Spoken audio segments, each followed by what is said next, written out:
एक गुरु जी के दो शिष्य थे। गुरु जी के शिष्य हैं दो। एक शिष्य था वो वैश्या के घर जाकर के और वहां मुजरा देखा करता था। एक गलत गंदी स्त्री के पास जाता, उसका नाच गाना देखता। तो जो दूसरा चेला था वो बढ़िया रोज सत्संग करता, कथाएं सुनता, कीर्तन करता। एक चेला मंदिर जाता, पूजा करता, सत्संग करता। दूसरा चेला पराई स्त्री के यहाँ जाता, मुजरा देखता, नाच गाने देखता। एक दिन क्या हुआ कि जो वैश्या के घर जाता था उसे रास्ते में सोने से भरी थैली मिल गई, सोना मिल गया। और जो पूजा करके लौटा, सत्संग करके लौटा, तो उसके पांव में एक लोहे की कील घुस गई। जब लोहे की कील घुसी तो लंगड़ाता लंगड़ाता गुरुजी के पास आया। गुरुजी, मैं मंदिर जाता हूँ, कीर्तन करता हूँ, किसी का बुरा नहीं करता, तो मेरे पांव में कील घुस गई। और वो वैश्या के घर जाता है, गलत काम करता है, और उसे सोने की थैली मिल गई। ये कैसा न्याय है तुम्हारे भगवान का? तब गुरुजी ने हंसकर कहा, बेटा, भगवान के न्याय को तू नहीं जानता।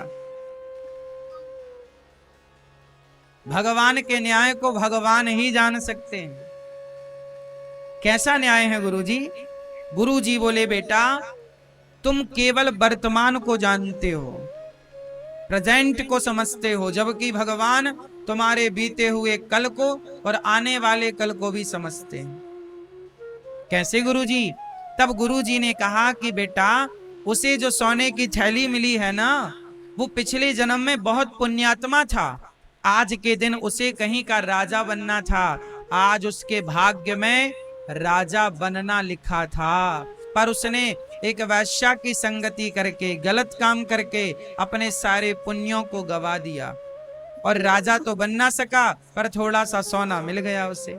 मिलना था खजाने बड़े बड़े, लेकिन पाप किया इस जन्म में तो उसके बहुत सारे पुण्य नष्ट हो गए और जरा से पुण्य रह गए।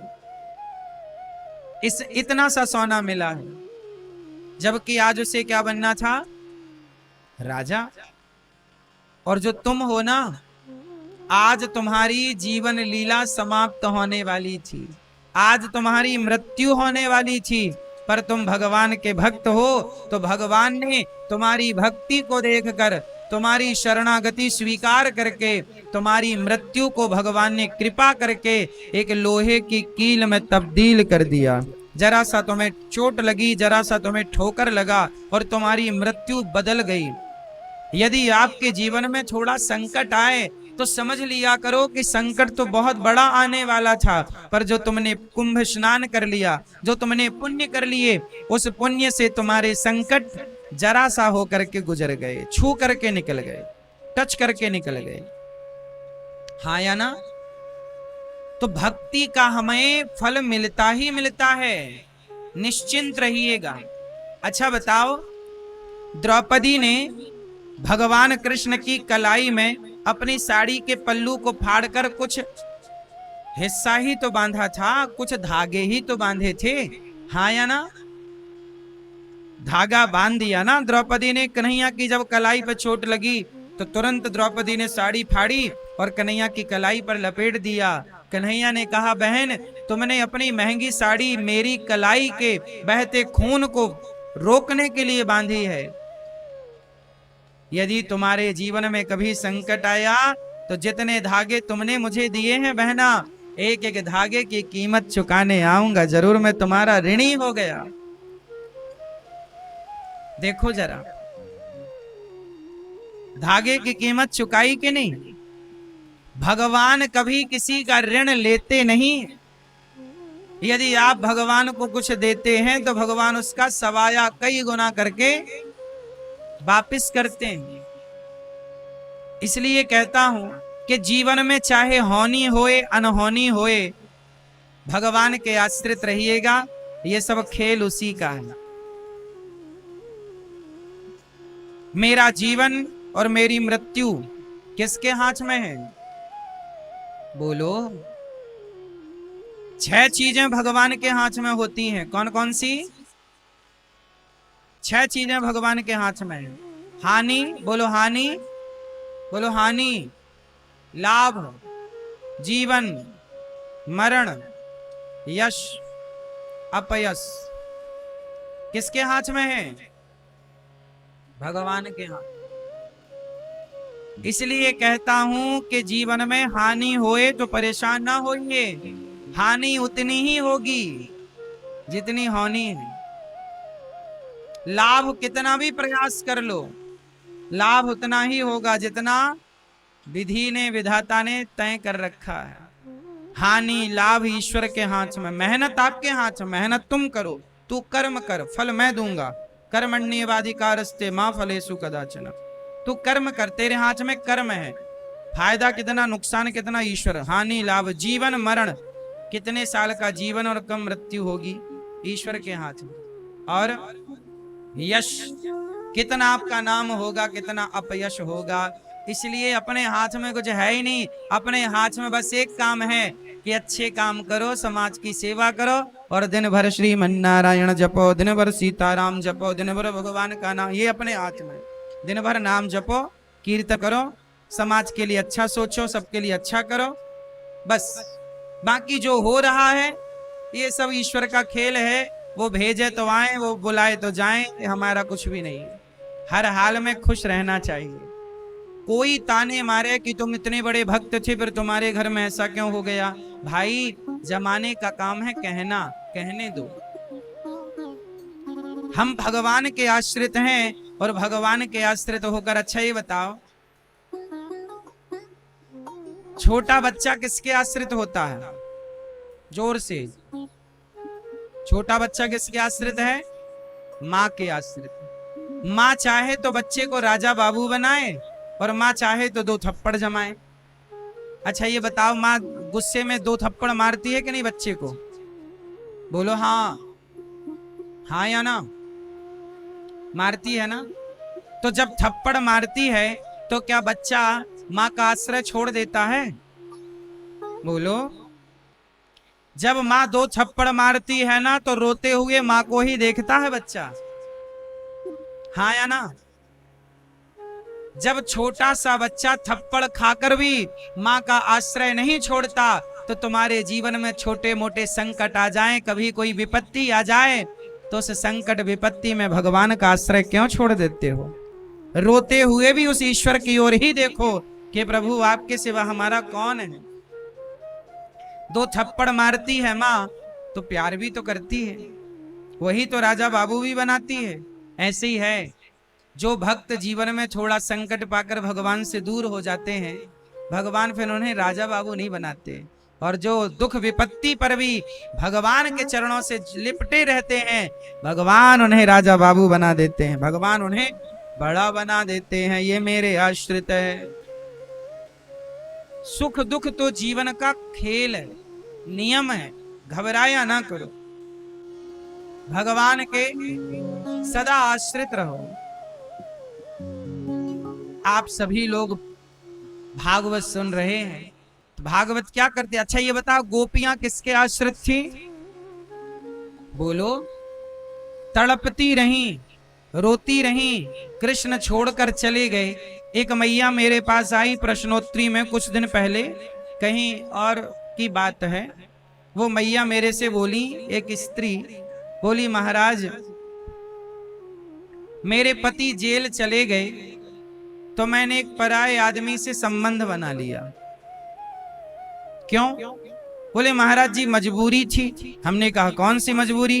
बोले 4 साल से आदमी जेल में है। हमने कहा मैया तुम 4 साल भी ना रह पाई और अपने चरित्र को बिगाड़ लिया। प्रश्नोत्तरी में उन्होंने ये पूछा। अब मैं आपको एक बात बताऊं कि संसार के लोग, पति चला जाता है ना तो कुछ लोग दूसरा ब्याह कर लेते हैं, पत्नी मर जाए तो आदमी दूसरा ब्याह कर लेता है, लेकिन गोपियां कृष्ण के बिना 100 वर्षों तक तड़पती रहीं, लेकिन कृष्ण के अतिरिक्त किसी और के बारे में सोचा भी नहीं। अब बताओ, आदमी 1-2 साल में ही विचलित हो जाता है,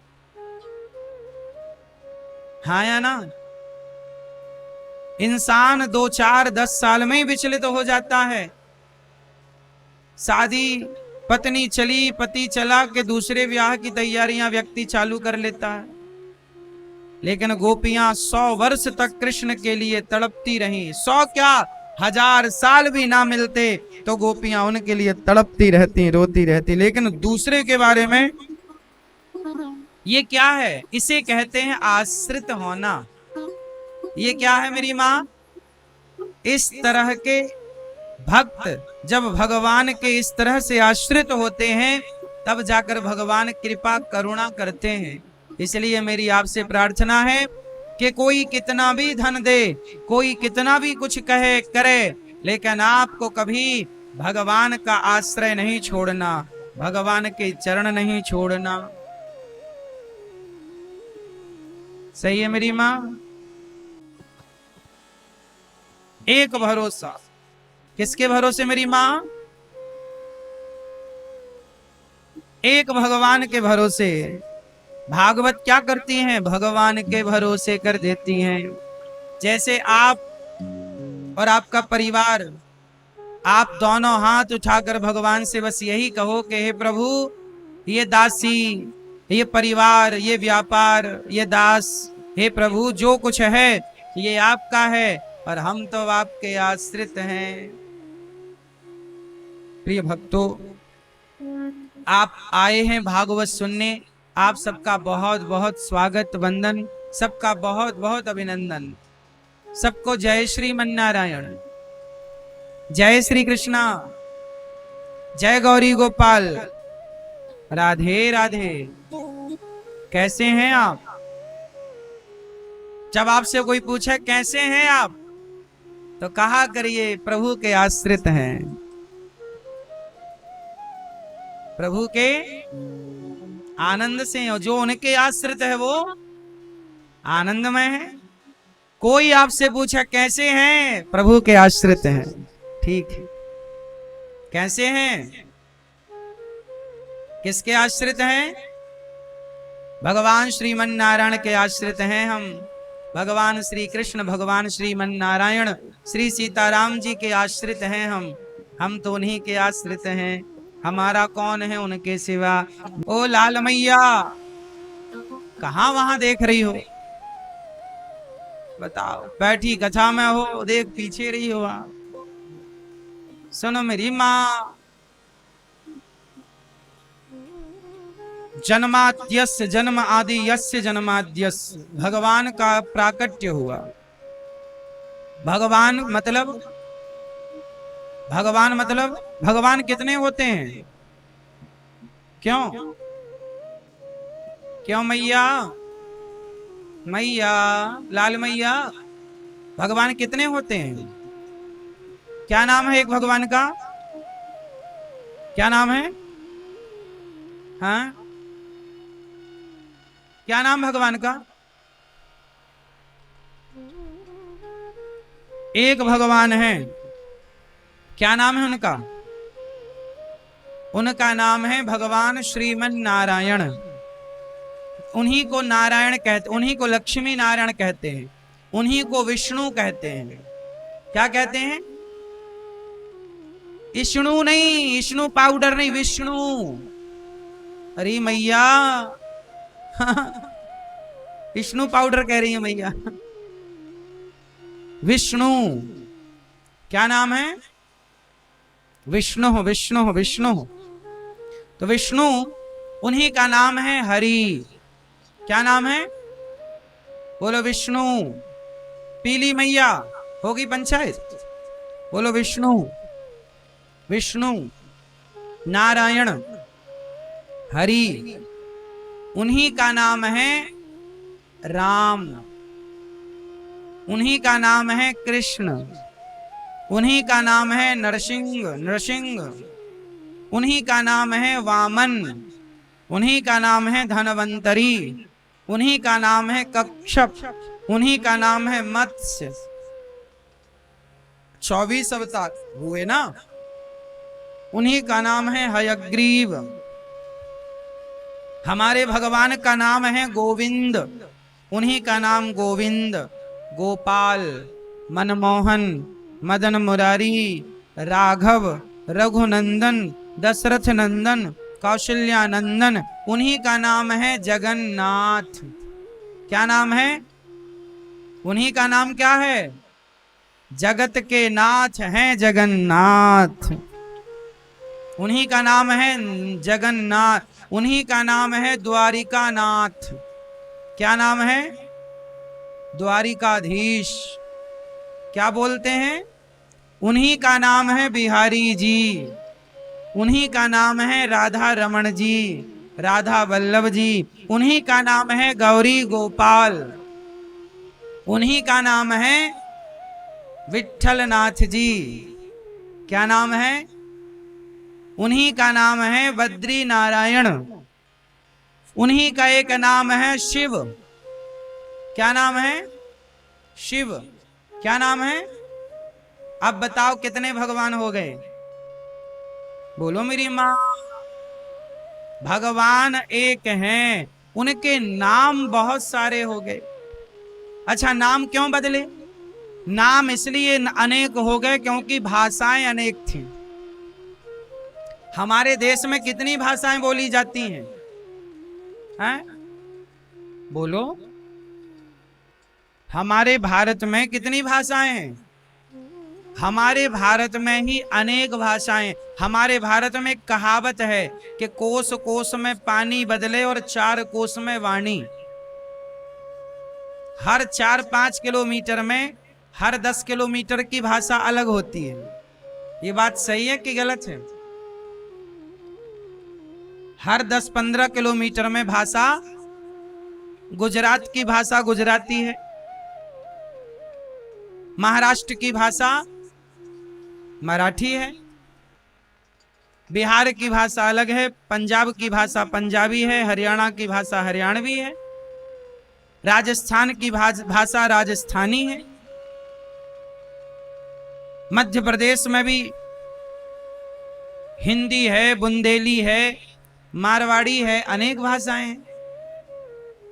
तो भाषाएं अनेक होने से, अनेक भाषाएं होने से हमने एक को ही अनेक भाषाओं से पुकारा, तो नाम कितने हो गए? बोलो। जैसे हो गया केला। अब केला ही है, उसे ना लोग बनाना भी कहते हैं। बोलो हाँ। सेब है, उसे एप्पल भी कहा जा रहा है। अब एप्पल, अब कोई गांव में जाए बोले भैया एप्पल दे दो, अब यदि वो एप्पल भाषा नहीं जान रहा है तो वो कैसे देगा एप्पल? उसे कहना पड़ेगा ना भैया सेब दे दो। बोलो हाँ। भाषाएं तो बदल गई ना मेरी माँ, वस्तु तो नहीं बदली ना। केला नहीं बदला, पर केले के नाम बदल गए। बोलो हाँ। अब जैसे हमारे यहां आलू कहते हैं, आलू केवल हम लोग आलू समझते हैं, अन्य देशों में आलू को अनेक नाम दिए गए। हाँ या ना?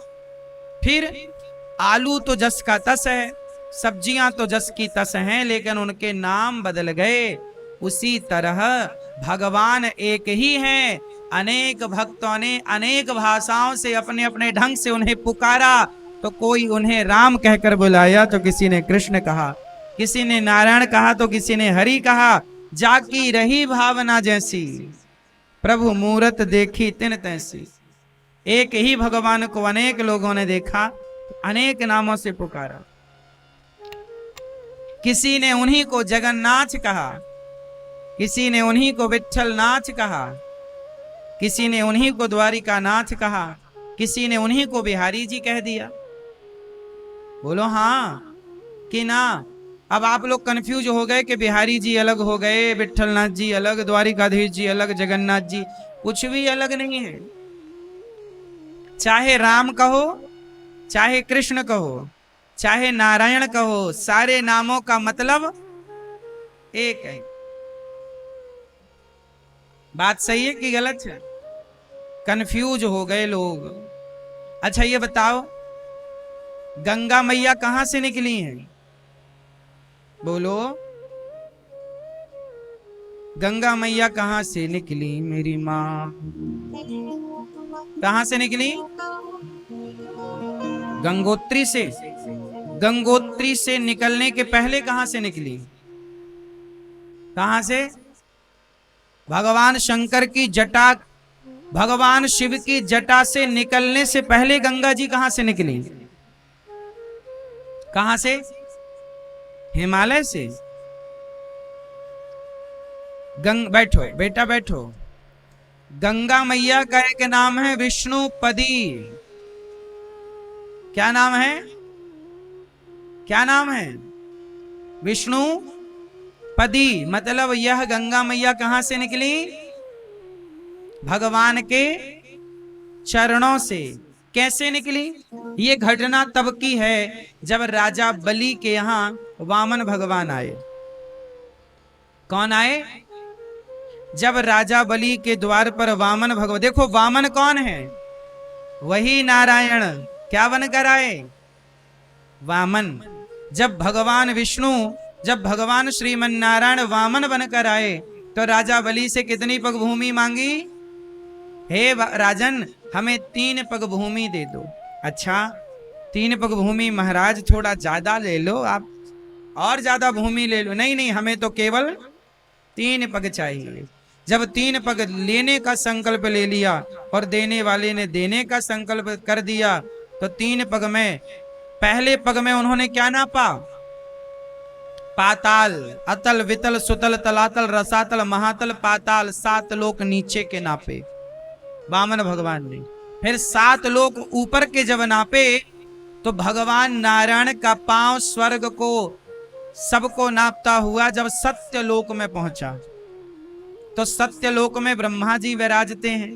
तो ब्रह्मा जी ने देखा कि भगवान का चरण मेरे द्वार से गुजर रहा है, तो ब्रह्मा जी ने बिना देर किए भगवान के पांव का अंगूठा चरणों को धुल लिया। उनके कमंडल में जल था ब्रह्मा जी के, तो जल डाला और धुल करके वही चरणामृत अपने कमंडल में भर लिया। किसने? बोलो। ब्रह्मा जी ने। किसने भर लिया? भगवान नारायण का, मतलब भगवान वामन जी के चरण धुलकर ब्रह्मा जी ने कहां भर लिए? अपने कमंडल में। और वामन भगवान ने जब 3 पग भूमि ले ली, राजा बलि के मस्तक पर तीसरा पग रखा, वो लीला हो गई पूरी। इसके बाद राजा सगर के पुत्र हुए असमंजस, फिर अंशुमान, फिर उनके दिलीप, फिर हुए भगीरथ। क्या नाम पड़ा? भगीरथ के जो पिता थे राजा दिलीप, दिलीप की 2 पत्नियां थीं। अच्छा, दिलीप तपस्या करते करते मर गए, मृत्यु हो गई और इनके कोई संतान नहीं हुई। तब 2 पत्नियां थीं, तो दोनों पत्नियों से गुरु वशिष्ठ जी ने कहा कि तुम दोनों पत्नियां ही आपस में घर्षण करो। जब दोनों पत्नियों का घर्षण किया गया शारीरिक, तब दोनों पत्नियों के घर्षण से एक पुत्र हुए जिनका नाम पड़ा भगीरथ। उनका नाम इसलिए पड़ा भगीरथ क्योंकि ये 2 भगों के कारण प्रकट हुए, तो भगीरथ नाम पड़ा। पर इनके शरीर में हड्डी थी नहीं ज्यादा, तब गुरु वशिष्ठ जी ने कृपा किया, फिर इन्हें जीवन दिया। उन्हीं का नाम पड़ा भागीरथ, भगीरथ। तो फिर भगीरथ जी ने तपस्या करी, और भगीरथ जी ने जब तपस्या की तो उनके तपस्या के प्रभाव से ब्रह्मा जी प्रकट हुए। कहा कि प्रभु ऐसी कृपा करो, गंगा मैया दो, ताकि हमारे पूर्वजों का उद्धार हो जाए। उनके सगर के 60,000 पुत्र कपिल मुनि के अपमान करके जलकर गंगा सागर में भस्म हो चुके थे। तब भगीरथ जी ने जब कहा कि प्रभु आप जरा गंगा जी को प्रकट करिए, तो भगवान नारायण का धोया हुआ वही पांव का जल ब्रह्मा जी ने उस जल की कमंडल से एक धारा गिरा दी, जरा सी। पर वो धारा इतनी तेज से आई कि वो पाताल में चली जाती। तब गंगा मैया ने कहा कि हमारा वेग पृथ्वी सह ना पाएगी, तो पृथ्वी ना सह पाएगी तो शिव को प्रकट करके कहो कि वो हमारे तेज को सहें। तब भगीरथ जी ने शिव को प्रसन्न किया और शिव ने कहा कि भगवान का चरणामृत है गंगा, तो प्रभु के चरणामृत को तो भक्त अपने माथे पर सजाता है। तो गंगा मैया को भगवान शिव ने अपने माथे पर सजाया और वही वेग से जब शिव जी की जटाओं में गई, फिर शिव जी ने उन्हें धीरे से छोड़ा। और जब धीरे से छोड़ा तो गंगा मैया को हरिद्वार के ऊपर एक साधु रहते थे जिनका नाम था जन्नू ऋषि। क्या नाम था? जन्नू ऋषि। तो जन्नू ऋषि ने गंगा जी ने बाबा जी की कुटिया बहा दी। बाबा जी तपस्या कर रहे थे, गंगा जी आई भगीरथ जी के पीछे पीछे, तो उनकी कुटिया बह गई। अरे बाबा जी ने कहे, कौन हो, हमारी कुटिया बहा दी, यहाँ। चन्नू बाबा गंगा जी को पी गए, बम। गंगा जी हो गई बम।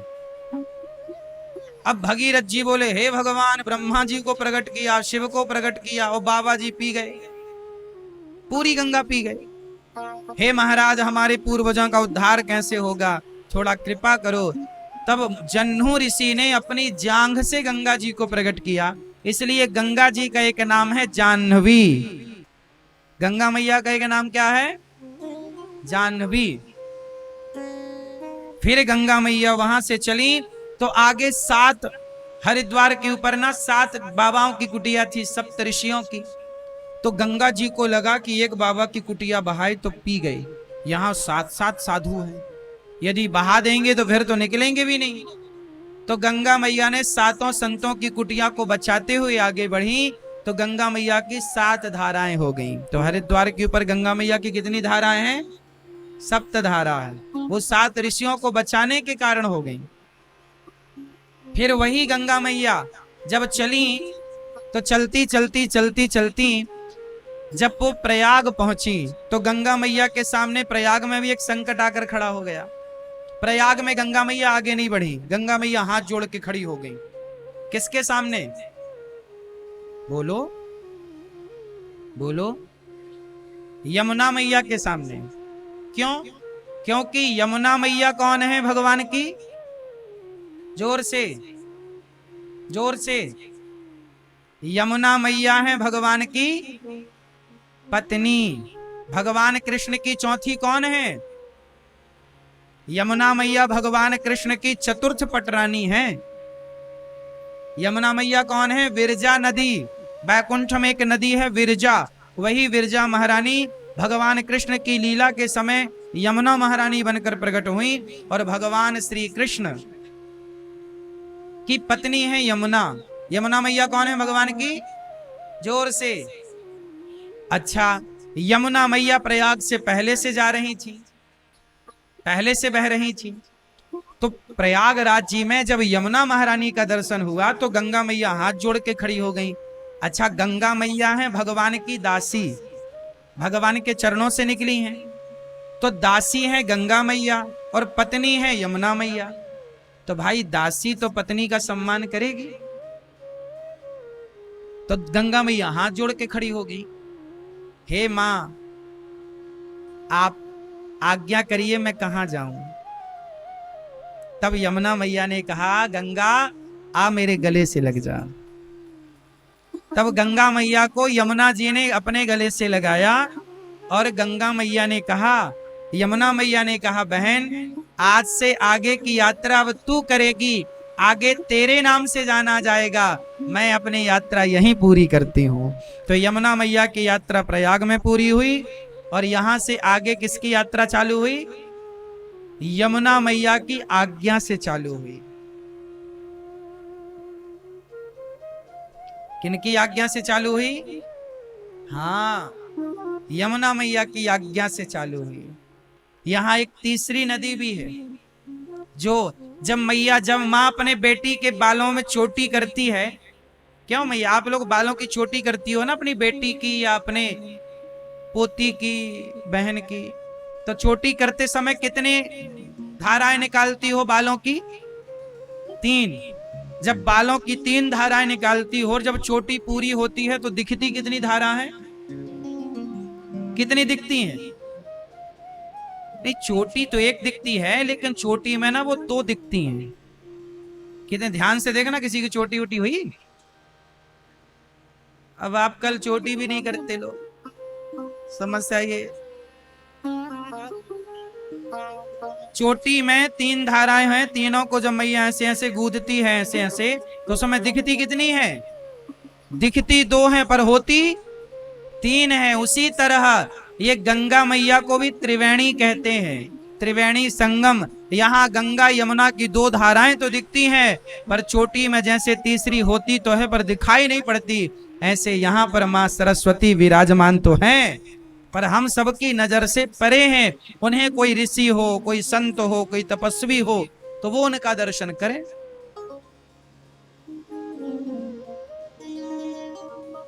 बात उन दिनों की है जब वेद व्यास जी, आपने देखा होगा सरस्वती मैया कहां से निकली हैं? बोलो। बद्रीनाथ जी, वहां पर एक गुफा है, व्यास गुफा। कौन गुफा?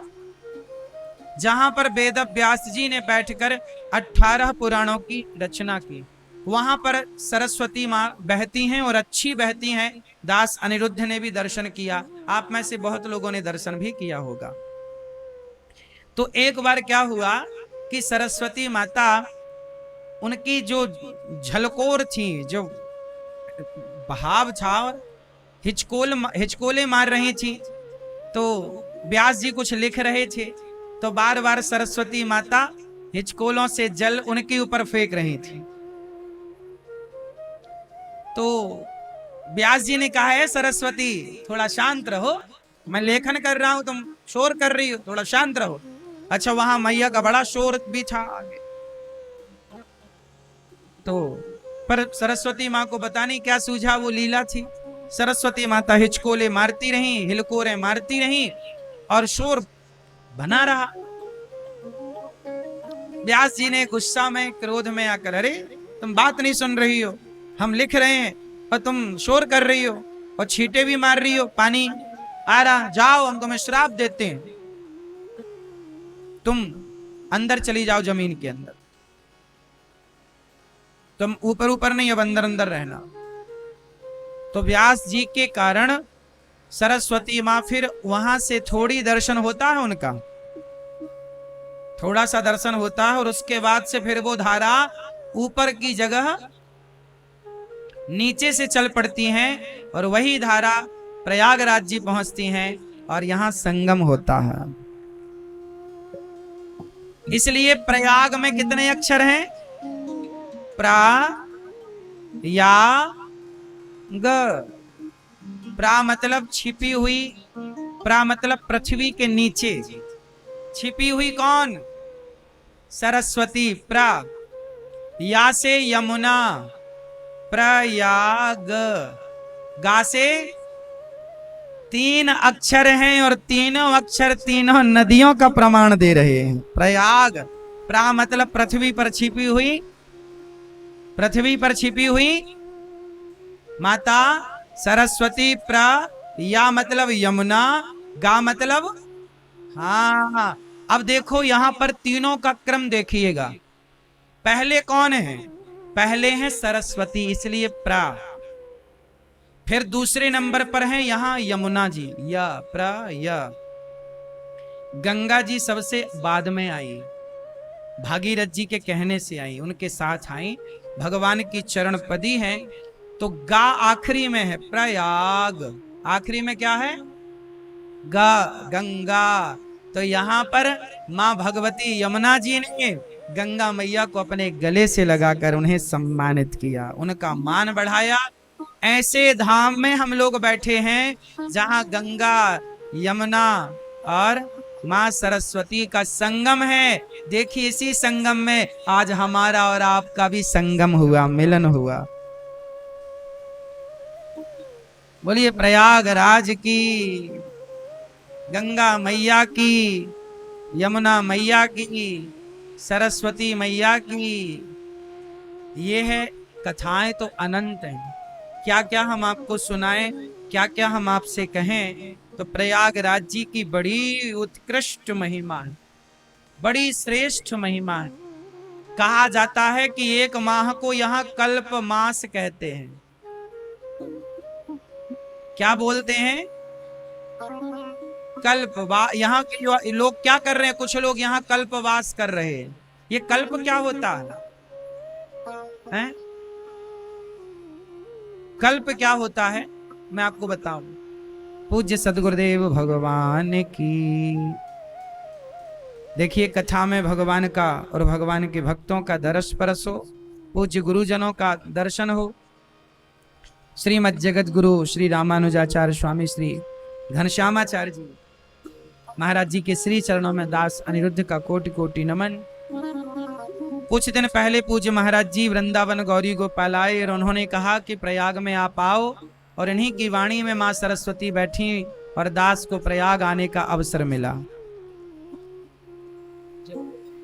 हमारे भैया ऋषि भैया भी आए हैं, बहुत बहुत स्वागत आपके चरणों में दास का कोटि कोटि वंदन नमन।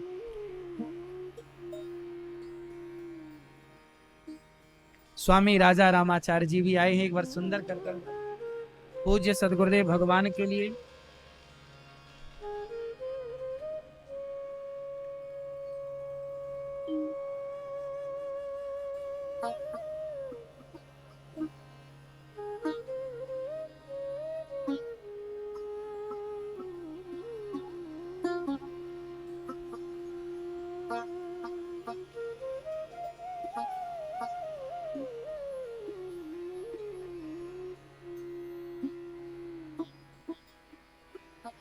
पूज्य महाराज जी श्रीमद जगत गुरु रामानुजाचार्य स्वामी श्री घनश्यामाचार्य जी महाराज जी हम सबके मध्य में दर्शन देने के लिए उपस्थित हैं। दास अनिरुद्ध का पूज्य महाराज जी के चरणों में कोटि कोटि नमन, कोटि कोटि वंदन। आपका बहुत बहुत अभिनंदन, स्वागत।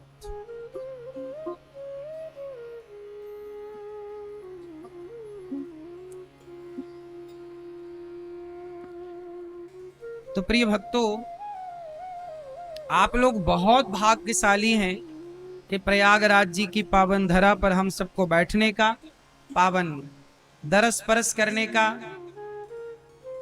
हम सबको लाभ मिला। और यमुना मैया, देखिए यमुना मैया की बड़ी कृपा है कि दास अनिरुद्ध को अपने चरणों में स्थान देकर वृंदावन धाम में गौरी गोपाल भगवान की कृपा से खूब खूब सेवाएं वृद्ध माओं की अखंड रसोई की चला रहे हैं। किसकी कृपा? यमुना मैया की कृपा। गंगा च यमुना चैव गोदावरी सरस्वती नर्मदा सिंधु कावेरी। ये जो हमारी पावन नदियां हैं ना, जब आप लोग स्नान किया करो तो अपने घर में ही स्नान किया करो, पर गंगा यमुना सरस्वती सरयू जी का आवाहन स्नान करते समय केवल नाम लिया करो। तो कहते हैं कि यदि आप नहीं आ पाए प्रयाग और केवल गंगा यमुना का स्मरण घर से करके स्नान करोगे तो यमुना गंगा में स्नान करने का फल ही घर में आपको प्राप्त होगा। ये बड़ी महिमा है। तो भगवान के अनेक अवतार हुए, तो चाहे राम कहो कृष्ण कहो, अनेक अवतार हैं। 24 अवतारों का जिक्र भागवत जी में 24 अवतारों की बात कही गई है। भागवत जी में सर्व वेदेतिहासानाम सारम सारम समुद्रतम, सार सार की बात कही गई है, जिनमें 24 अवतारों में कभी आप ये भाव ना रखो कि राम और कृष्ण अलग हैं। को बड़ छोट कहत अपराधु, छोटा बड़ा कहना, भगवान के नामों में भेद रखना, राम और कृष्ण के नाम में, हरि और नारायण के नाम में, विष्णु और जगन्नाथ जी के नाम में भेद रखना, यह भी एक अपराध है। बात समझ में आई? तो बताओ भगवान कितने हैं? क्या नाम है उनका? भगवान श्रीमन, उन्हीं का नाम है राम, उन्हीं का नाम है कृष्ण, उन्हीं का नाम है नृसिंह। हाँ या ना? कोई भेद है? चलो, भगवान कितने हैं और देवता कितने हैं? मैया देवता कितने हैं? बैठ जाओ मेरी मां जल्दी। देवता कितने हैं? देवता अनेक हैं। देवताओं के राजा हैं इंद्र। तो देव जो आप लोग सुनते हैं ना 33 कोटि, कोटि शब्द का अर्थ प्रकार भी कुछ लोग करते हैं, कोटि शब्द का अर्थ करोड़ भी कुछ लोग करते हैं। तो चाहे प्रकार कहो, 33 प्रकार के, या करोड़ कहो, देवता बहुत होते हैं। देवता कितने होते हैं? अब देखो हमारे यहाँ देवता, पीपल को भी देवता कहते हैं, वट वृक्ष को भी हम देवता कहते हैं, समुद्र को भी तो हम देवता कहते हैं। हमारे यहाँ देवता बहुत हैं। कौन बहुत हैं? देवता बहुत हैं। हमारे यहाँ भगवान बहुत नहीं है। एको ब्रह्म द्वितीयो नास्ति, ईश्वर एक है। भगवान कभी दो नहीं थे, कभी दो नहीं होंगे। बात सही है? हाँ। वेद व्यास जी महाराज ने 17 पुराण लिखे पर शांति का अनुभव नहीं हुआ। तब नारद जी ने कहा कि आप उदास क्यों हैं? कहा कि मैं बहुत अशांत इसलिए हूं, 17 पुराण लिखा पर क्या करूं? तब नारद जी ने कहा, देखिए आपने इन पुराणों में ज्ञान की बात तो बहुत की, नैष्कर्म्यप्यच्युत भाव वर्जितम न शोभते ज्ञानमलम निरंजनम। आपने ज्ञान की बड़ी चर्चा की, पर भक्ति और प्रेम को पुष्ट नहीं किया, प्रेम की वार्ता नहीं की, इसलिए आप परेशान और उदास हैं। तब व्यास जी महाराज ने 18वां पुराण नारद जी के कहने से जब चतुश्लोकी भागवत सुनाई, तो नारद जी के कहने से व्यास जी ने 18वां पुराण श्रीमद् भागवत महापुराण की रचना की। किन की रचना हुई? श्रीमद् भागवत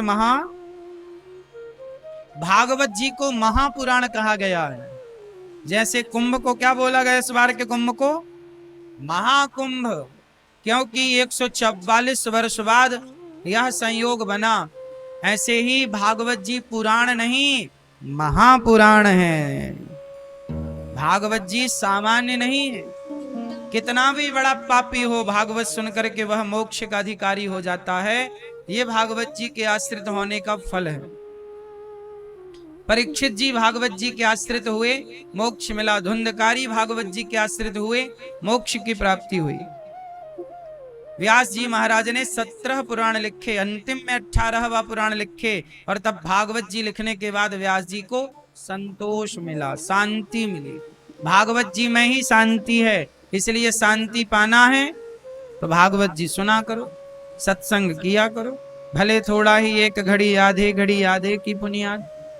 व्यास जी महाराज, नारद जी ने कहा मैं दासी पुत्र था और दासी पुत्र से भगवत कृपा से ब्रह्मा पुत्र बन गए। अच्छा, नारद जी पिछले जन्म में कौन थे जानते हो?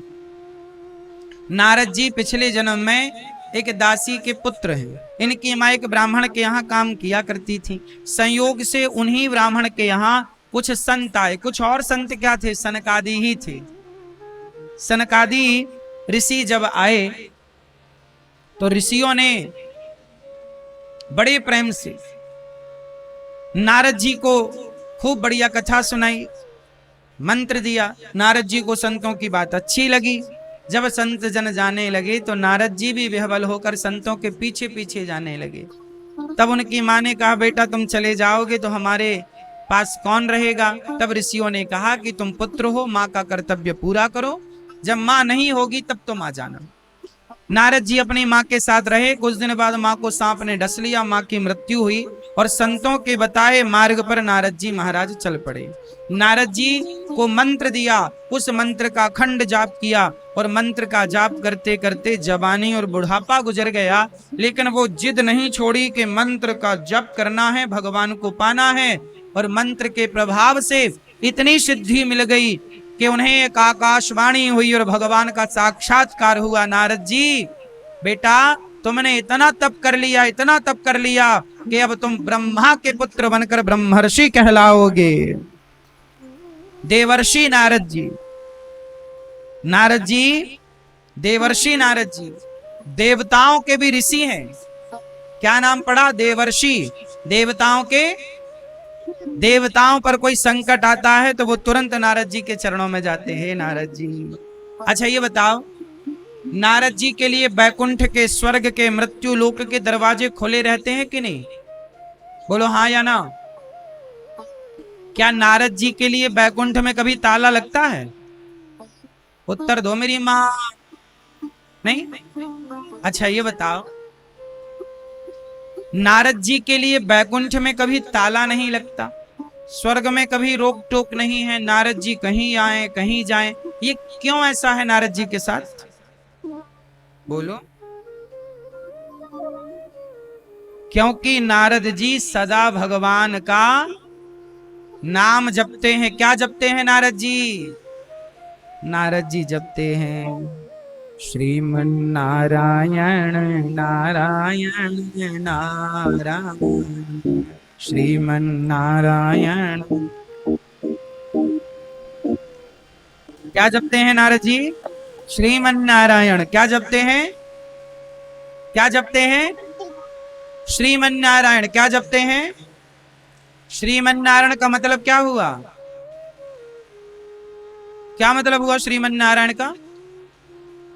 हाँ, श्री मतलब, श्री मतलब, श्री मतलब, श्री मतलब लक्ष्मी, श्री मतलब सीता।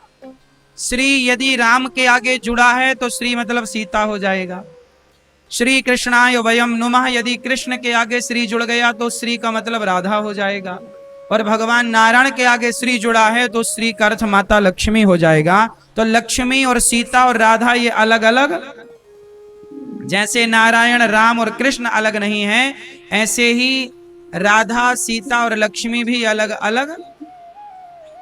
तो श्रीमन, बोलो श्री मन नारायण।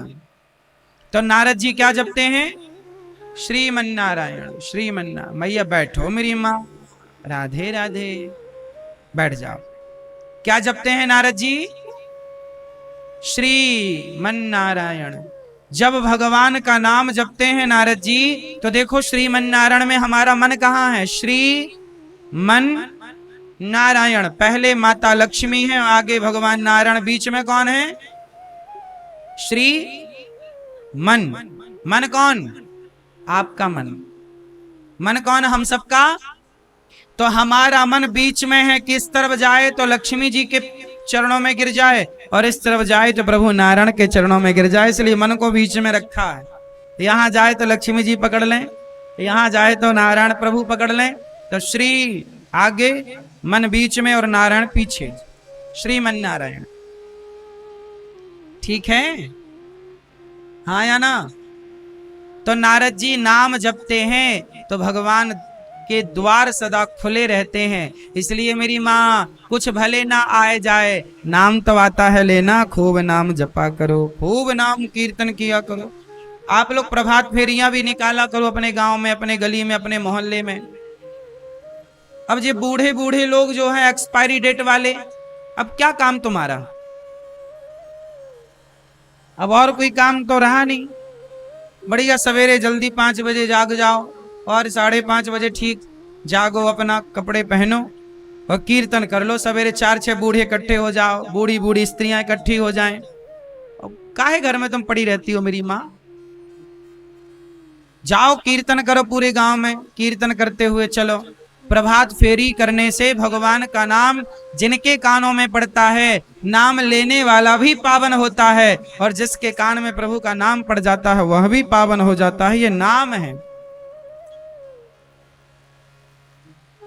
कलिजुग जोग न यज्ञ न ज्ञाना, एक आधार राम गुण गाना। एक आधार है प्रभु का नाम, इसलिए नाम ना भूले। काम करते रहो और नाम जपते रहो, चलता रहे हर श्वास में श्रीमन नारायण, श्रीमन नारायण, श्रीमन नारायण, श्रीमन नारायण, चलता रहे, अहरनिश चलता रहे। अभ्यास करिए कि वाणी से नाम चले। देखो नाम का इतना प्रभाव है, मीरा जी कहती हैं, पायो जी मैंने राम रतन धन। मीरा जी कहती हैं यही धन है, बाकी जो आपने सोना चांदी पहना है ना, ये लोग उतार लेंगे तुम्हारे मरने के बाद, लेकिन राम नाम ना उतार पाएगा। इसलिए मेरी माँ, कौन सी पूंजी चलेगी संग? राम नाम की पूंजी जाएगी, कमा लो जितना कमा सको। नारद जी ने उस नाम के जप के प्रभाव से देवर्षि कहलाए। ऐसे नारद जी के चरणों में बारंबार नमन करते हैं। व्यास जी महाराज ने भागवत जी की शुरुआत की महाभारत के युद्ध से। कहां से की? जब 99 कौरव मारे जा चुके हैं, पांडव और कौरव। महाभारत का युद्ध कितने पक्षों में हुआ मैया? महाभारत का युद्ध कितने पक्षों में हुआ? कौन पक्ष थे? पांडव और किनकी शक्तियां ज्यादा थी? पांडवों की शक्ति ज्यादा थी कि कौरवों की? बोलो। शक्तिशाली कौन ज्यादा था? हाँ, ज्यादा ताकत तो कौरवों की थी, पर हार गए। आपकी ताकत कितनी भी हो, आपकी शक्ति कितनी भी हो, पैसा कितना भी हो, लेकिन आप तब तक नहीं जीतते जब तक आपके पास धर्म की शक्ति ना हो। पांडव जीत गए क्योंकि उनके पक्ष में धर्म था, पांडव हार गए क्योंकि उनके पक्ष में धर्म नहीं था। आपकी ताकत कितनी है, ताकत से काम थोड़ी होता है। भगवान हमेशा ताकतवर का साथ नहीं देते, भगवान जब भी साथ देते हैं शक्तिशाली का नहीं, भगवान सदा धर्म का साथ देते हैं। धर्मो रक्षति रक्षिता।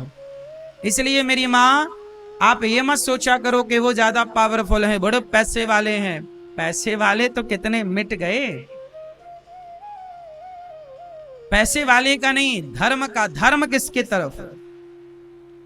पांडवों की तरफ कौन था? बोलो मेरी मां, पांडवों की तरफ कौन था? भगवान श्री कृष्ण। क्यों? अच्छा बताओ, पांडवों ने युद्ध में धर्म किया कि अधर्म किया? बोलो, कौरवों ने धर्म किया कि अधर्म किया? अच्छा, अधर्म तो पांडवों ने भी किया था। क्या धर्म किया पांडवों ने?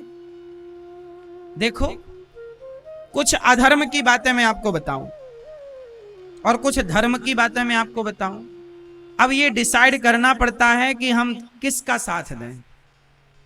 महाभारत में एक घटना घटी, जब दुर्योधन और भीम भैया का युद्ध हुआ, तो युद्ध गदा युद्ध हुआ, और गदा युद्ध का नियम था कि गदा का प्रहार जंघा पर नहीं किया जाता, जांघों में गदा।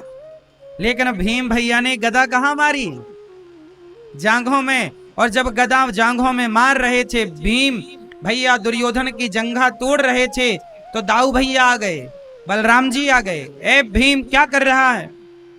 ये युद्ध का नियम नहीं है, गदा का प्रहार तुमने जांघों में क्यों किया? अब बताओ कि यहां पर भीम भैया ने धर्म किया कि अधर्म किया? बोलो, क्या किया? अधर्म किया।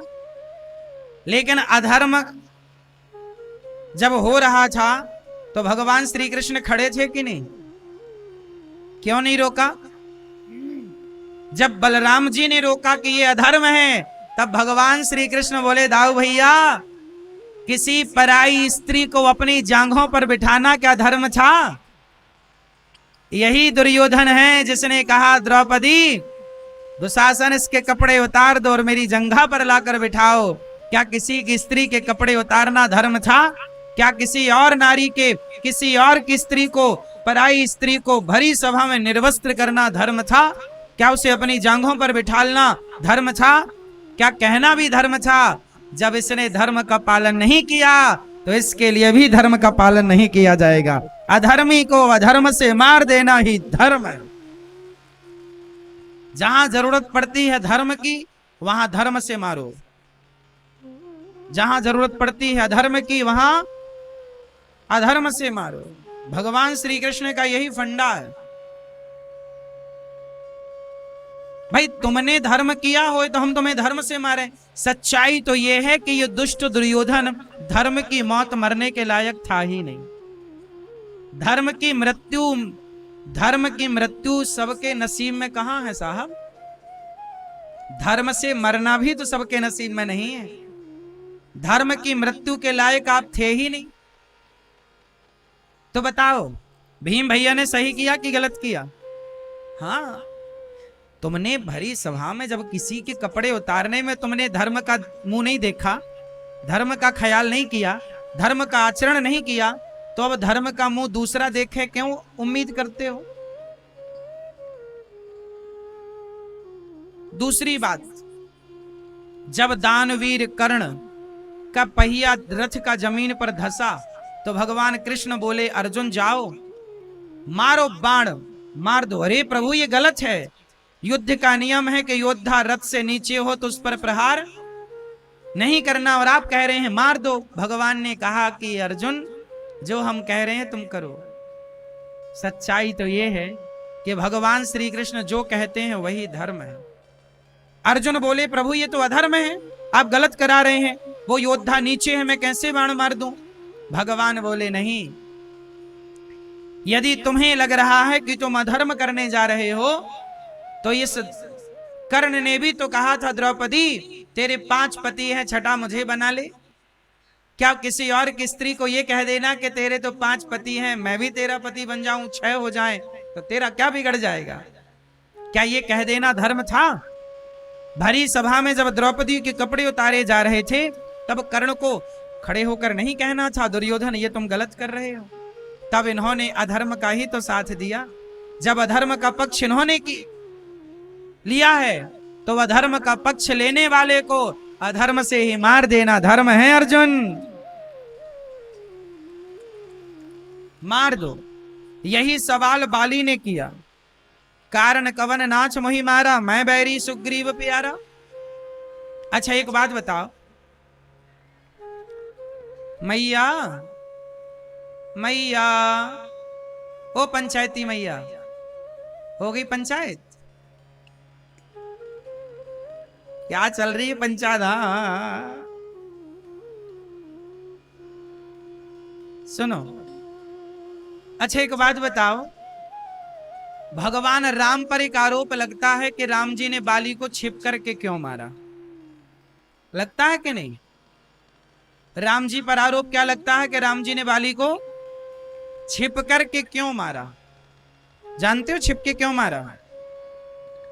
आज मैं पूरी स्थिति आपको समझाऊं कि राम जी ने बाली को छिप करके ही क्यों मारा। ये बहुत उलझी हुई गुत्थी है, आज इसे कुछ सुलझाने का प्रयास करेंगे। सुनो,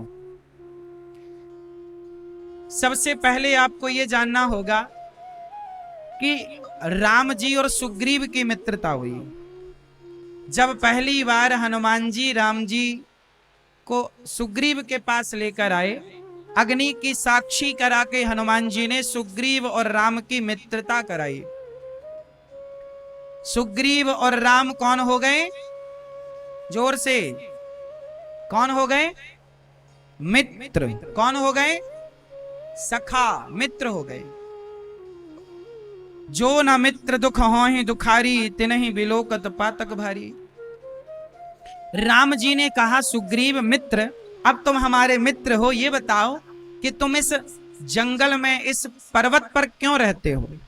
तुम्हारी पत्नी तुम्हारा परिवार कहाँ है? तब सुग्रीव ने कहा कि प्रभु मेरा एक भाई है, बाली उसका नाम है, एक मैं नाम का दानव आता है और मेरे भाई को युद्ध की चुनौती देता है। मैं अपने भाई के साथ चला, मेरा भाई और वह मैं दानव दोनों एक गुफा में घुस जाते हैं और मेरा भाई बोला कि सुग्रीव 15 दिन तक यदि मैं ना आऊं तो समझ लेना कि मैं अब नहीं आऊंगा। बाली उस गुफा में घुस गया, मैं दानव से युद्ध करते करते लगभग महीना बीत गया। तब सुग्रीव को लगा कि भैया ने बोला था 15 दिन इंतजार करना, पर सुग्रीव ने 1 माह तक इंतजार किया। जब बाली नहीं आया तो सुग्रीव को लगा कि बाली मर गया। गुफा का मुंह बंद करके सुग्रीव शिला रख करके आए तो उनके लोगों ने, मंत्री संतरियों ने सुग्रीव को राज सिंहासन पर बिठाया और जैसे ही सुग्रीव राजा बनकर बैठे कि तभी बाली आ गया और बाली को लगा अच्छा तू मुझे मरवा करके मेरी सत्ता लेना चाहता है। सुग्रीव की एक बात ना सुनी बाली ने और मारना स्टार्ट कर दिया। मारता गया, प्राण निकल जाएंगे सुग्रीव के, इतना मारा, सुग्रीव प्राण बचाकर भागा। ऋष्यमुख पर्वत पर जाकर सुग्रीव चढ़े, वहां श्राप के कारण बाली आया नहीं करता था। अब राम जी ने कहा अच्छा तो तुम्हारे भाई ने तुम्हें मार दिया, मारा। अच्छा ये बताओ गलती किसकी थी, बाली की थी कि सुग्रीव की थी? जोर से, किसकी गलती थी? क्या गलती थी बाली की? बाली ने कहा था कि तुम 15 दिन इंतजार करना और सुग्रीव ने कितने दिन इंतजार किया? 1 माह। हाँ किया ना इंतजार। तो सुग्रीव और बाली को एक बार आपस में बैठ करके विचार नहीं करना चाहिए? देखो लड़ाइयां क्यों होती हैं? जब बड़ा भाई छोटे की सुनता ही नहीं है और छोटा बड़े की सुनता ही नहीं है तो लड़ाइयां होती हैं। इसलिए कहता हूं आपसी मतभेद मनभेद हो तो आपस में एक बार बैठकर सुलझाने का प्रयास तो करो भैया। बाली को एक बार सुग्रीव के पास बैठकर बोलना तो था कि भैया इतनी भी जल्दी क्या थी कि तू राजा बन गया? वो बताता कि मैं नहीं बना, लोगों ने जबरदस्ती बिठा दिया। लेकिन बाली ने एक बार भी सुग्रीव की बात नहीं सुनी। याद रखना झगड़े तब होते हैं जब आप सामने वाले को बोलने का मौका नहीं देते। और लड़ाइयों में अक्सर ये होता है कि आदमी अपना ही अपना बोलता है, सामने वाले को बोलने का मौका, इसी चक्कर में लड़ाइयां होती हैं। चलो फिर क्या हुआ? बाली चला गया और सुग्रीव पर्वत पर रहने लग गए। पत्नी जो सुग्रीव की थी वो भी अब बाली के पास थी। अब राम जी ने कहा कि ये तो बाली ने बड़ा गलत किया, तुम्हारा पक्ष सुने बिना तुम्हें निकाल दिया और तुम्हारी पत्नी भी वापस नहीं की कि चल भाई तू चला गया तो अपनी पत्नी लेके जा। पत्नी भी कब्जा कर ली।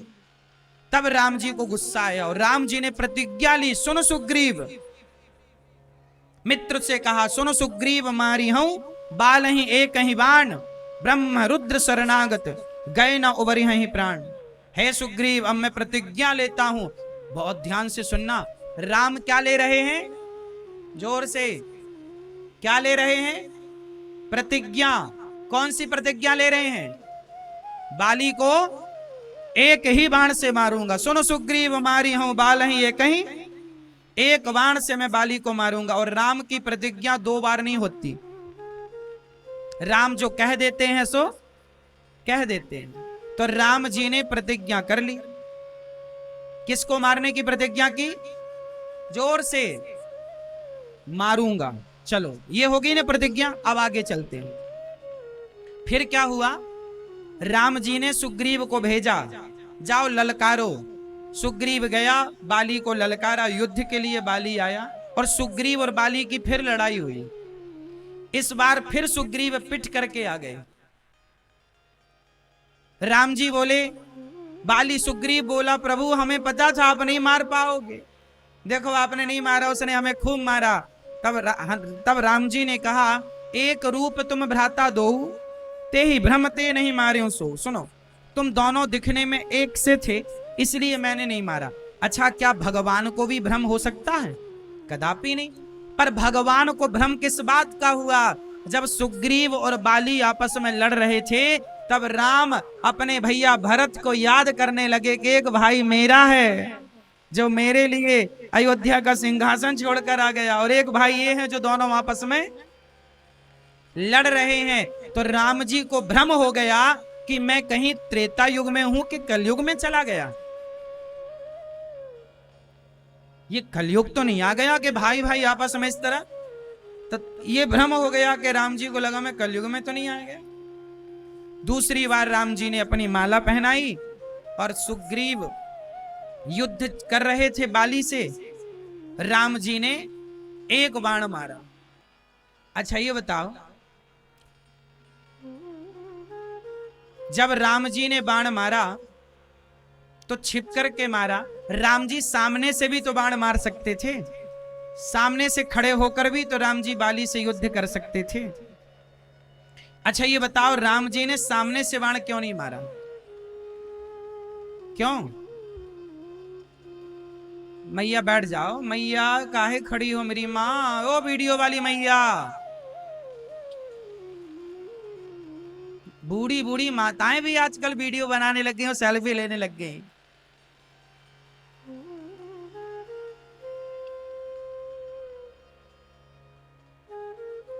ये रोग मैयाओं को भी लग गया।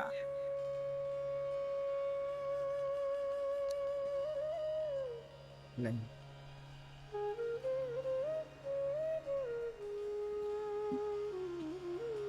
सुनो एक बात बताओ मेरी माँ, क्या राम जी बाली को सामने से नहीं मार सकते थे? आमने सामने से कहते हैं कि बाली के सामने जो खड़ा हो जाता था, बाली की सामने वाले की आधी शक्ति बाली पे चली जाती थी, ऐसा सुनने में आता है। अब भगवान चाहते मारना तो शक्ति आ भी जाती तो क्या हो जाता, भगवान के तो संकल्प से काम हो जाता है। तो राम जी की शक्ति बाली पर चली जाती, ये बात ठीक नहीं लग रही है। भगवान है ना, भगवान की शक्ति थोड़ी कोई चुरा सकता है। अच्छा, राम जी ने तो देखो, बाली अपने आप में, हमारे गुरुजी कहा करते थे कि बाली अपने आप में इतना शक्तिशाली था कि रावण जैसों को कांख में दबाए रखता था, उसे किसी की आधी शक्ति लेने की जरूरत नहीं पड़ती थी। ये तो सुनी गई बातों से ये बात चल पड़ी कि बाली के पास ऐसी कोई वरदान था कि सामने वाले की ताकत आ जाए। ऐसा कहीं लिखा हुआ ये दास ने तो नहीं पाया, कहीं लिखा हो तो अलग विषय है।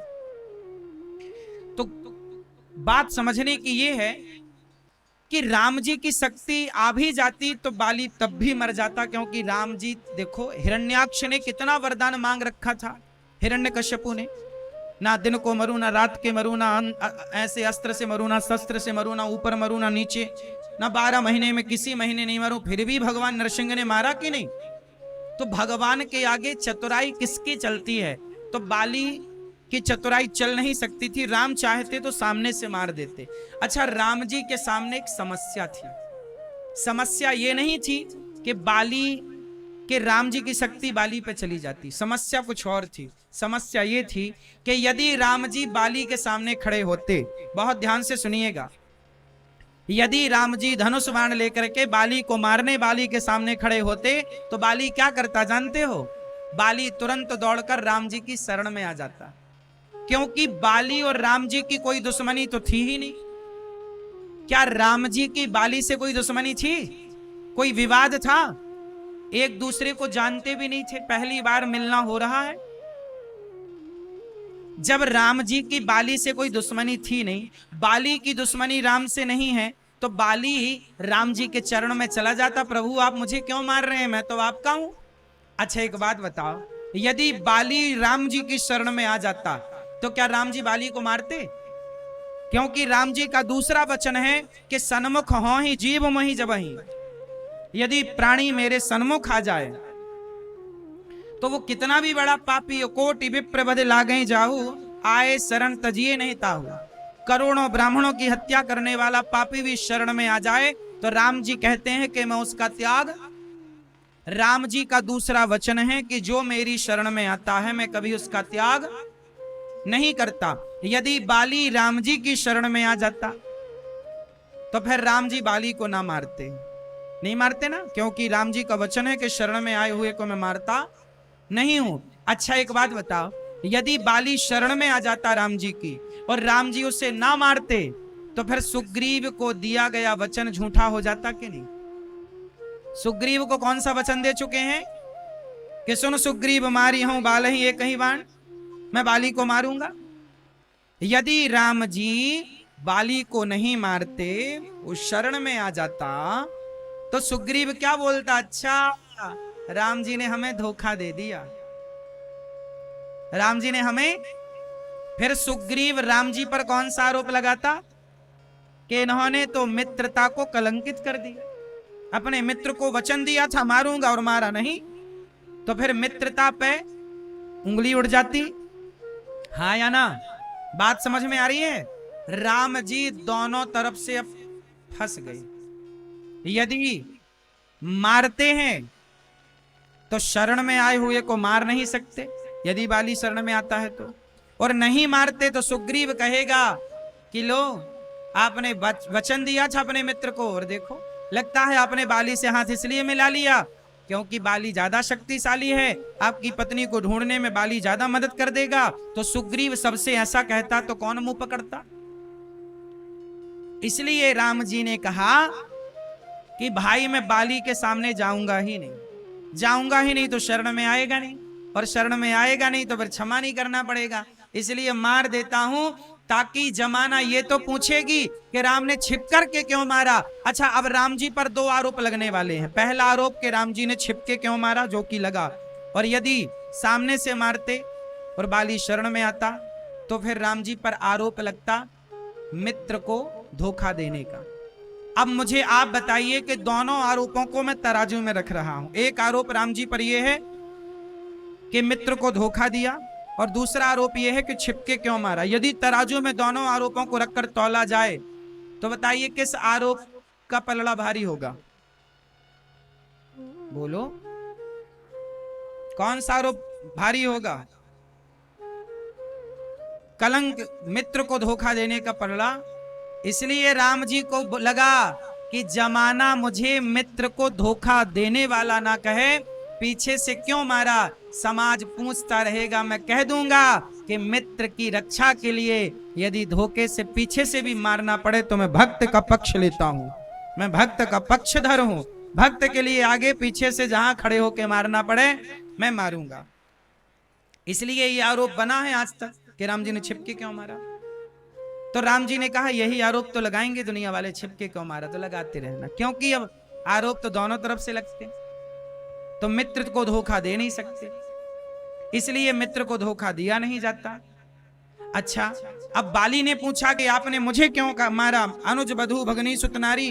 तब राम जी ने कहा कि अनुज बधू भगनी सुतनारी, सुन सठ कन्या समय चारी, इन्हीं को दृष्टि भी लोकें जोई, और ताही बधे कछु पाप ना होई।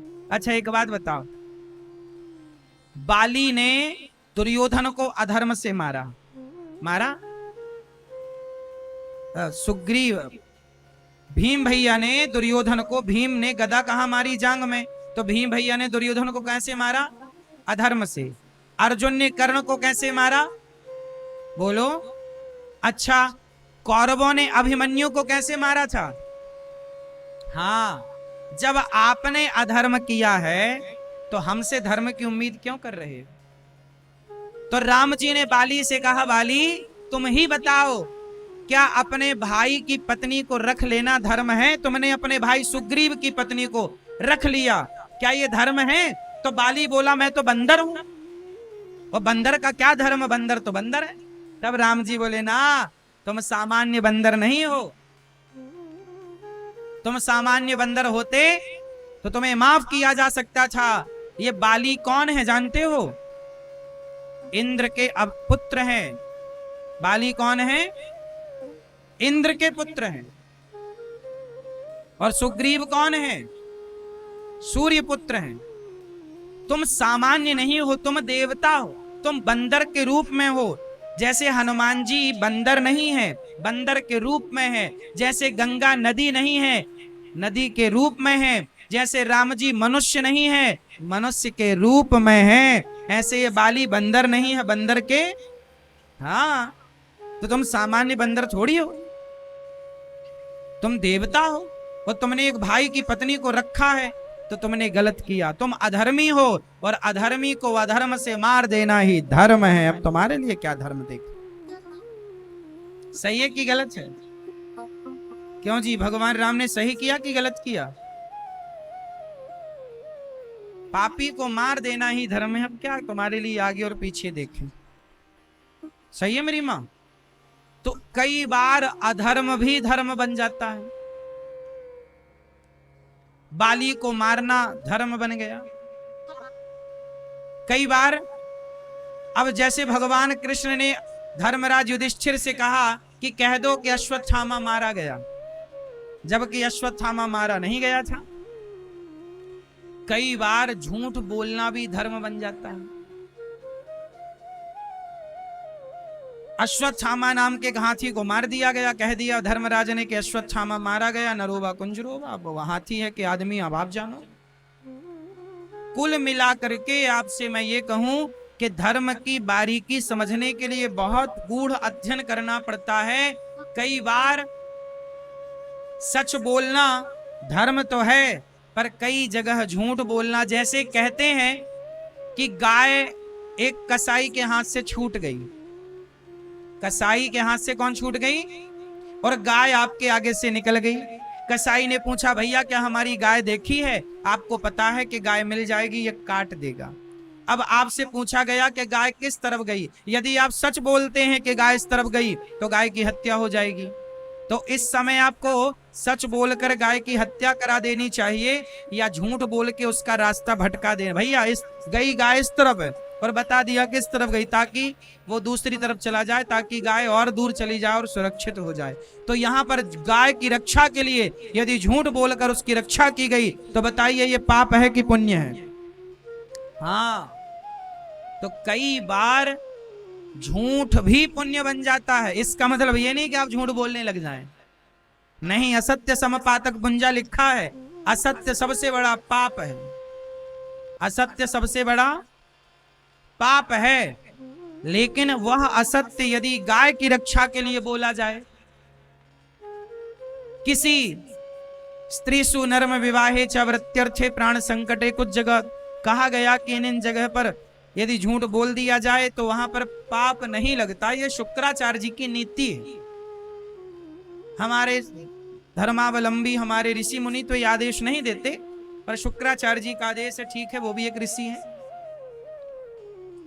तो कुल मिलाकर ये दास अनिरुद्ध आपसे ये कहना चाह रहा है कि भगवान श्री कृष्ण जो कह रहे हैं गीता में वही धर्म है जो गीता कह रही है। भगवान कृष्ण ने जो किया वही धर्म है, प्रभु राम ने जो किया वही।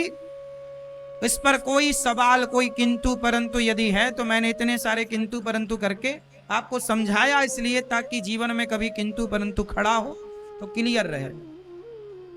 भगवान ने, व्यास जी महाराज ने 17 पुराण लिखकर 18वां पुराण महाभारत से जब हुआ स्टार्ट, अश्वत्थामा ने द्रौपदी के 5 पुत्रों की हत्या कर दी, 5 के सिर काट दिए। और 5 के सिर जब काटे गए तो द्रौपदी को जब पता लगा, दुर्योधन ने देखा 5 का सिर, ये तो पांडव नहीं पुत्र हैं। दुर्योधन पहले सुखी हुआ कि पांडव मर गए, बाद में दुख हुआ कि ये पांडव नहीं पुत्र हैं, हमारा वंश नष्ट कर दिया। उस सुख दुख की संधि में दुर्योधन की मृत्यु हो गई। दुर्योधन तब मरता जब पहले उसे सुख होता, और जितना सुख हुआ उतना ही उसे दुख होता, तब मरता। तो पांडव मारे गए, इस बात की खुशी हुई। बाद में पता चला ये पांडव नहीं, पांडव पुत्र हैं, इस बात का दुख हुआ। उसी सुख दुख की संधि में दुर्योधन की मृत्यु हो गई। अच्छा, जब माता द्रौपदी को पता चला कि 5 पुत्र मारे गए, अर्जुन ने अश्वत्थामा को पकड़ना चाहा, ब्रह्मास्त्र चलाया।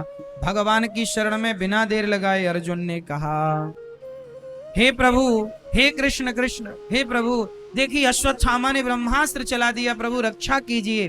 भगवान ने कहा, अश्वत्थामा ने चलाया तो आप भी चलाओ, आप भी चलाओ। अर्जुन ने ब्रह्मास्त्र चलाया तो भगवान ने दोनों ब्रह्मास्त्रों को शांत कर दिया। अश्वत्थामा को पकड़कर द्रौपदी के सामने खड़ा किया। द्रौपदी, ये आपके पुत्र का हत्यारा है, बताओ क्या दंड दें? द्रौपदी बोली, इसे छोड़ दो। द्रौपदी कहती हैं, छोड़ दो। क्यों छोड़ दें? क्योंकि ये गुरु पुत्र है, और गुरु पुत्र गुरु तुल्य होता है। आत्मा वही जायते पुत्र, गुरु पुत्र है तो गुरु पुत्र है, इसलिए इसे नहीं मारना चाहिए। तब भगवान से पूछा गया क्या करें? तब भगवान ने कहा, भगवान कहते हैं ब्राह्मण को कभी मारना नहीं चाहिए और आताताई को कभी छोड़ना नहीं चाहिए। अश्वत्थामा जाति से तो ब्राह्मण है, गुरु द्रोणाचार्य के पुत्र हैं, कर्मों से आताताई है, इसलिए मार भी दो और छोड़ भी दो। क्या करें? अच्छा एक बात बताएं, अपने से बड़ों का यदि आप अपमान करते हैं तो बताओ अपमान क्या है? मैया, ओ मैया, अपमान मतलब क्या? आपने किसी का अपमान कर दिया मतलब मार दिया। अपमान भी मृत्यु से कम नहीं होती। किसी को मारना है तो आप उसका अपमान कर दीजिए, वो मर गया। जरूरी नहीं है कि आप गला ही काटें, अपमान कर देना भी मृत्यु दंड ही है। क्यों मैया? चश्मा वाली मैया, हो गई पंचायत? अच्छा ये बताओ, अपमान कर देना मार देने के बराबर है या नहीं? इसलिए कभी अपमान नहीं करना चाहिए अपने माता का, अपने पिता का, अपने गुरु का। अपने से बड़ों का कभी अपमान करने से बचो। अश्वत्थामा के सिर की मणि निकालकर और अश्वत्थामा को अपमानित करके निकाल दिया। द्रौपदी कह रही हैं कि इसे छोड़ दो। धन्य है द्रौपदी मैया, दया धर्म का मूल है, दया ही धर्म है। इसलिए मेरी मां दया करो। क्या करो? क्या करो? द्रौपदी भगवान की बहन है। भगवान ऐसे ही थोड़ी बहन बना लेते हैं। द्रौपदी मां के भीतर दया भरी पड़ी है। 5 बेटे मर गए द्रौपदी के और कह रही हैं अश्वत्थामा को छोड़ दो। बताओ जरा, आपके बेटे का हत्यारा सामने खड़ा हो तो कौन छोड़े उसको?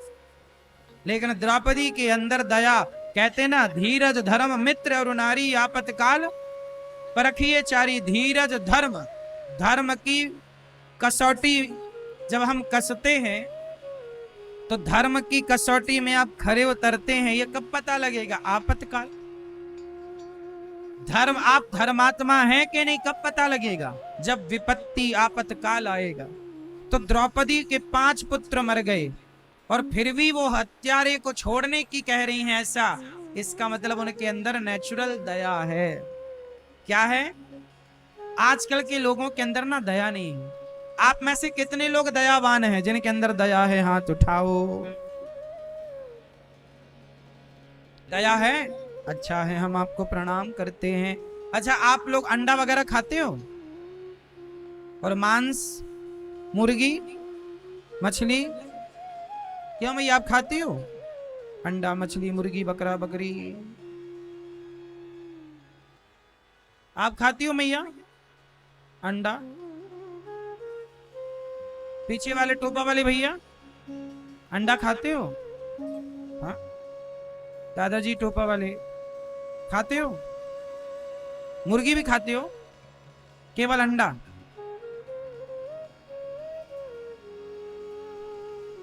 तो अंडा खाना सही है? बताओ। हैं? कुछ लोग कहते हैं अंडा भी शाकाहारी है। अरे अंडा तो मुर्गी का गर्भ है। क्या है? बच्चा है, अभी कंप्लीट नहीं हुआ। अब सोचिए किसी स्त्री के बच्चे को जो अभी कंप्लीट नहीं हुआ कोई निकाल कर खा जाए, कितना बड़ा पाप है। तो अंडा तो मुर्गी का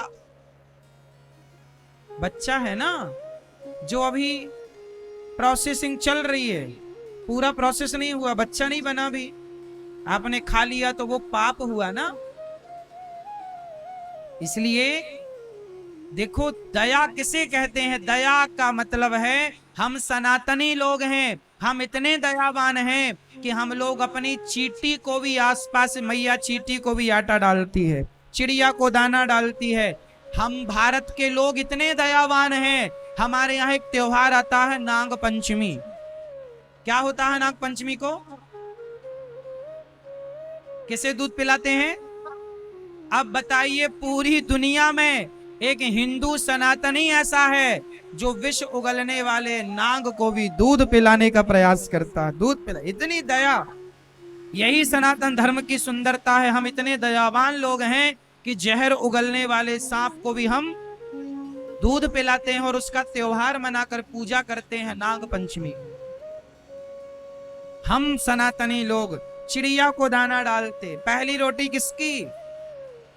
गाय की। आखिरी रोटी? हाँ, हमारे द्वार पर कोई संत आ जाए, कोई भूखा आ जाए तो हम अपनी रोटी उसे देते हैं, भैया तुम खा लो, हम भूखे हैं कोई बात नहीं। राजा रंती देव इतने दिनों से भूखे, पर उनके द्वार पर एक चांडाल आया तो उन्होंने अपना भोजन परोस दिया चांडाल को। खुद भूखे हैं कई दिनों से, महीनों से, और चांडाल का पेट भर रहे हैं। ऐसी दया यदि किसी के भीतर हो सकती है तो सनातन धर्म के लोगों के भीतर ही ऐसी दया हो सकती है। वरना दुनिया तो खून बहा कर त्योहार मनाती है अपने। हम हिंदू लोग, हमारी दीपावली आती है तो दीपक जलाए जाते हैं, हमारे यहाँ होली आती है तो रंग गुलाल लगाए जाते हैं, हमारे यहाँ कोई भी त्योहार आ जाए तो लड्डू बांट करके, मिठाई बांट करके, बतासा बांट करके, दीप जलाकर त्योहार मनाते हैं। हमारे किसी भी त्योहार में किसी जीव की हत्या नहीं होती। होती है? हम लोग अहिंसा ही परमो धर्मः की बात करते हैं। हम लोग किसी की जान लेने वाले नहीं, बल्कि मरते हुए को बचाने वाले लोग हैं हम लोग। हम तो चींटी भी पेट भर के खाए तो चींटी को भी आटा डाला जाता है। ये सनातन धर्म की शोभा है। हम सनातनी लोग इतने धर्मात्मा थे ना, हमारे भीतर क्या है? दया। चींटी के लिए दया, सांप के लिए दया। हमारे यहाँ पृथ्वीराज चौहान का नाम सुना होगा।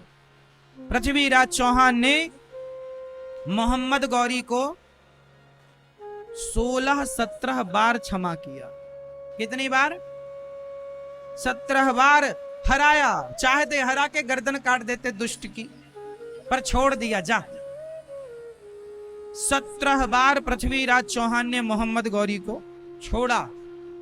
क्यों छोड़ा? क्योंकि हमारे भीतर क्या थी? क्या थी? लेकिन जब मोहम्मद गौरी ने पृथ्वीराज को पकड़ा तो उसने एक बार भी नहीं छोड़ा। हम इसलिए तो गुलाम हो गए साहब, क्योंकि हम जरूरत से ज्यादा दयावान हो गए। वरना क्या मजाल किसी की कि भारत को गुलाम बनाए। जरूरत से ज्यादा दयावान हो गए हम, इसलिए हम गुलाम हो गए। 700 साल 500 साल मुगलों की और 200 साल अंग्रेजों की गुलामी। हाँ या ना? इसलिए साहब दया करनी चाहिए, पर दया उसके लिए करनी चाहिए जो दया का पात्र हो। जो दया का पात्र नहीं, उस पर कदापि दया ना करना, वरना नुकसान हो जाएगा।